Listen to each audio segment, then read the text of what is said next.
Золотые монета. Ал сен білесің бе, 16 ғасырда Венецияда жаңалық жазушылар орталық құрылып, арнаулы ақпараттарды газета деп атайтын тиынға сатқан. Кейіннен 1631 жылы француздық La Gazette мерзімді басылымның шығуына байланысты газета термині осы заманғы мағынасына ие болды. Қызық екен, е? Бүгін біз бұқаралық ақпараттар құралдарының тарихы әріден жалғасатын газет туралы айтатын боламыз. Ендеше кеттік. Әр шалғайында болып, жаңалықты жеткізіп, мәдениет пен өркениеттің жауһары болған еліміздің республикалық басылымдары жетерлік. Міне мен дәл қазір мұрағатта орталығында тұрмын. Бұл жердегі газеттің ең үлкен жасы 80-де.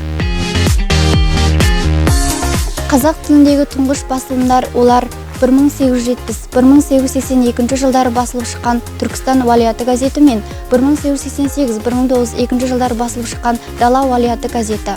Сонымен қатар 20 ғасырдың басында қазақ зиялылары ұлттық мүддені көздеп, бұқаралық сананы оятуға ұмтылған 1906 жыл жарық көрген Қазақ газеті, 1907 жыл жарық көрген Серке сынды басылымдарды шығаруды қолға алды. Қуантарлығы, қазіргі кезде қазақ тілінде 100-ге тартар газеттер шығарылды. Біздің Жамбыл өңірінде де облыс көлемінде Ақжол, Знамя Труда, Арай, Жамбыл Тарас, Әулиеата және де аудандық газеттер де бар. Оларға Құлан таңы, Талас ауданы, Жуалы сынды газеттерді жатқызуға болады.